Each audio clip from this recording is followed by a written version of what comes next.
seja bem-vindo, meus queridos, mais uma vez, mais uma sexta-feira, mais uma semana que o Senhor nos permitiu estarmos juntos. E desde a semana passada estamos falando sobre um tema muito especial, que é guardando a próxima geração. Ontem você que esteve com a gente, pastor Cláudio esteve aqui comigo, já está aqui com a gente. E nós vamos continuar falando sobre este tema. Quem sabe você tem algo a contribuir, um testemunho para contar, manda para a gente aí pelo nosso e-mail, devocionalintimidade@tvmca.com.br. Nós queremos saber também o que você pensa, o que você tem vivido, qual é a sua realidade acerca desse assunto. Também no Facebook temos as nossas duas páginas ali, Devocional Intimidade e também o Frases Devocional Intimidade. Nós vamos então para o nosso tema desta semana. E o nosso tema é guardando a próxima geração. E eu fiz questão, pastor Cláudio, de colocar essa imagem, que é uma imagem que tocou muito no meu coração. Essa é a geração, esse é o nosso grande legado hoje, é guardar essas crianças para que aquilo que nós construímos até aqui não se perca, porque nós não velamos por aquilo que Deus nos deu, que são as nossas crianças, né?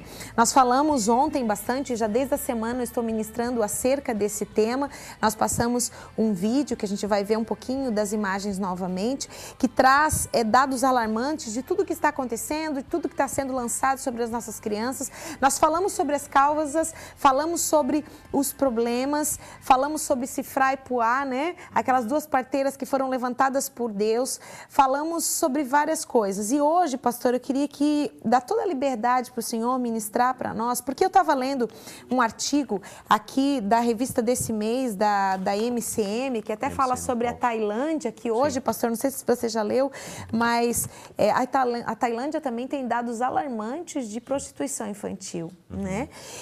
E fala exatamente sobre Êxodo capítulo 1, que é o nosso tema base, né, que a gente está estudando ali, que fala sobre Joquebede.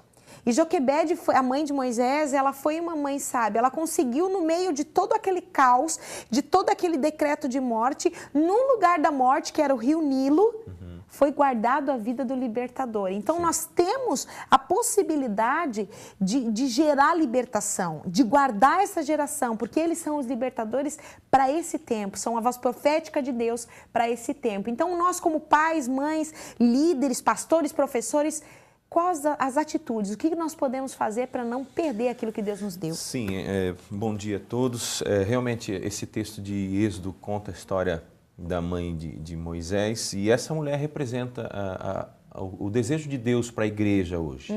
A igreja, ela tem o preparo, ela tem o recurso, ela tem a mão de obra, ela tem todas as características necessárias para proteger e guardar essa geração. Nós, como igreja, tem várias coisas que nós podemos fazer como igreja, mas eu queria começar falando sobre famílias. Sim. A maior responsabilidade hoje para o cuidado das crianças não é a igreja, é o pai e a mãe. A Bíblia diz em Deuteronômio 6, capítulo 6, versículo 4, muitas instruções sobre escrevendo a Bíblia nos umbrais, mostrando a Bíblia de manhã, de tarde, de noite, escrevendo em casa, todo dia acordando de manhã já falando de Deus, testemunhando na hora do almoço, orando. Então, vários toquezinhos, algumas coisas práticas que a gente queria passar para as famílias. Existe uma estatística, um pastor lá uma vez liberou essa estatística lá no Mevan para a gente, eu não me lembro a porcentagem, se não me engano 80 e alguma coisa. 80 e alguma coisa por cento das pessoas que estão envolvidas com drogas são pessoas que não tinham o hábito de almoçar junto com os pais. Mesa, né? De sentar-se à mesa. Então eu queria falar sobre 3 altares. O altar da cama, a gente não veio falar sobre relacionamento de casal aqui, mas quando o casal está alinhado com Deus, a pureza no seu leito, as coisas dentro de casa vão legal. Se o casal está bem no altar do leito, fala do relacionamento íntimo do casal, fala do relacionamento marido e mulher, vai refletir na vida dos filhos. Quero falar também sobre o altar da mesa e o altar da sala. Altar do leito, se quiserem saber mais, tem pessoal que prega a respeito de casais, aí você vai entender isso. O altar da mesa fala de comunhão. Entra essa estatística, 80 e alguma coisa por cento de pessoas que não comiam, não sentavam à mesa. A mesa na Bíblia é tão importante que Jesus, antes de entregar sua vida na cruz, o que ele fez? Se sentou com os um jantarzinho. Fez um jantarzinho. Exatamente. Juntou sua família ali, né? E ceiou junto. É na mesa que a gente tem um tempo de conversa, de diálogo, de escutar. Aí, meu filho, como é que todo almoço, toda janta a gente faz junto lá em casa. Senta, e aí, filho, como é que foi o dia? O que tá pensando? O que você pensa fazer isso? E ali a gente escuta, a gente abre o coração um para o outro. Altar da mesa, importantíssimo. O altar da sala. Hoje, infelizmente, o que reina nas salas das famílias brasileiras é a televisão. Nada contra a televisão. Anos atrás a igreja falou assim, a televisão é do diabo. O diabo foi lá e pegou a televisão. Eu não tenho nada contra a televisão. O problema está no conteúdo. Poucos programas como esse teu, como tantos outros, alguns outros programas cristãos, trazem um conteúdo que vai edificar. Então nós não podemos terceirizar a educação dos nossos filhos. Deixa na frente da TV, mesmo que seja uma TV cristã. Não. E às vezes até a gente percebe essa questão desde pequenininho. Sim, a babá eletrônica. Exatamente, é a babá eletrônica. Criança vai lá, ele não sabe nem falar ainda, mãe, papai, mas ele já sabe o DVD, a gente já não vai conhece. citar nomes aqui, Sim. ele já sabe a musiquinha. Sim. Se ele ouvir em qualquer lugar, ele já se mexe, dá uma expressão. Daquele galináceo, você está falando daquele galináceo com certas pintas, mais ou pequenas menos. pintas. Então, o que acontece? É a famosa babá eletrônica, né? É verdade. Porque dá trabalho. Criar filhos dá trabalho. Se você está disposto, se você quer ter filhos, mas não quer ter trabalho, então não tenha filhos. Filho. Exatamente. Dá trabalho. Então, você hoje, o altar da sala, eu tenho pregado sobre isso e tenho vivido, desde criança, meus pais faziam culto doméstico, culto em família. Mônica, o que as pessoas... Sou dessa época também, pastor. O que as famílias... Isso se perdeu, se moveu esse marco antigo. O que a gente faz lá em casa? A gente... Simples, eu não sou um excelente tocador de violão.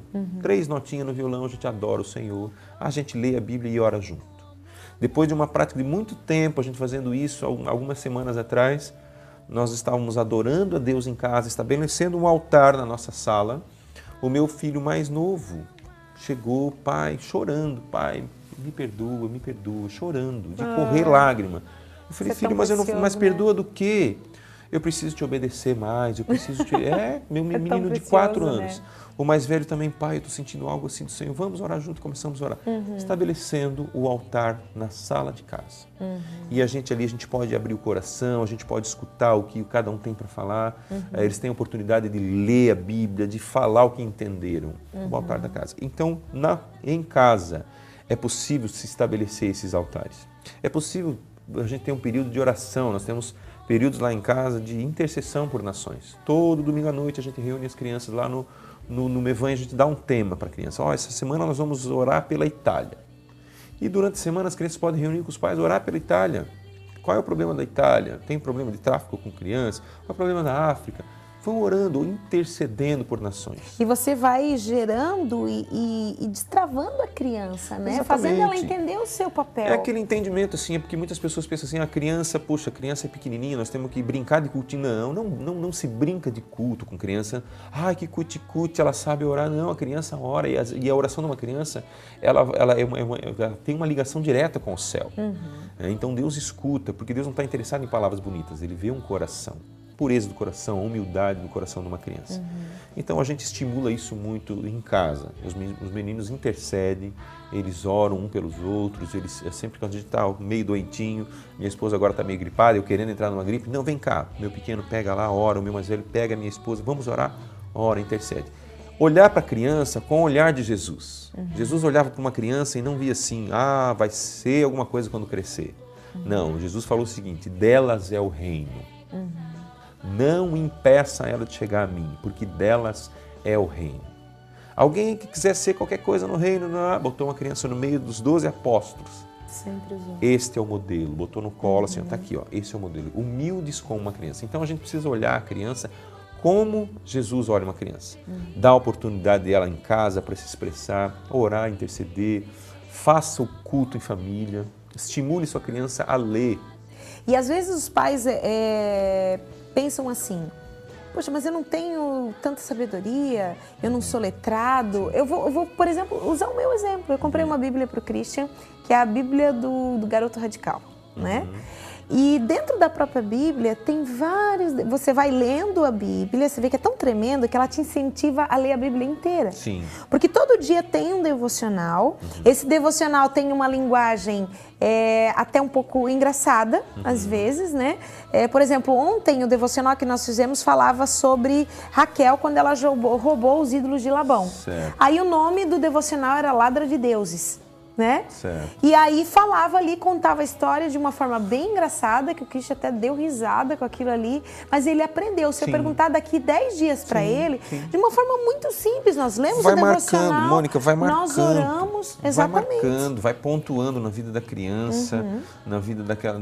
Puxa, a palavra de Deus, ela é rica, ela é divertida, ela me traz conhecimento, ela me traz vida com Deus. Então, a gente olhar para a criança, estimular ela a ler, né? A gente teve um processo lá em casa de estimular o nosso filho mais velho a ler.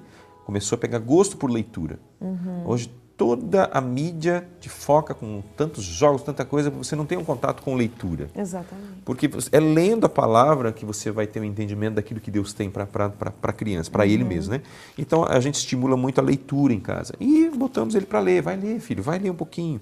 Então hoje tem uma série de literaturas que facilitam isso daí. Hoje existe uma literatura na área infantil que é uma linguagem bem mais fácil para que eles entendam e bem acessível, né? Tem uma Bíblia, Mônica, que chama, muito boa, chama a Bíblia A Mensagem. Eugene Peterson. Não é uma Bíblia para você ter o consumo único, não é a tua fonte única. Sim. É uma Bíblia para você colocar junto, mas é uma linguagem muito acessível, muito atual. Para as crianças poderem para criança de 8 para cima, a poder ter acesso a uma linguagem mais acessível, mais fácil de compreensão. Entendeu? No próximo bloco, pastor, eu quero fazer uma pergunta até um pouco mais direta. Diante de tudo que nós sabemos, que já está chegando e está vindo pelo Ministério da Educação e Cultura, quais as atitudes que nós temos que tomar com os nossos filhos dentro de casa? Pode ser? Sim. Então daqui a pouquinho a gente volta, 30 segundinhos, e nós vamos ministrar um pouquinho mais acerca disso. A gente já volta. Do coração de quem se entrega ao Salvador.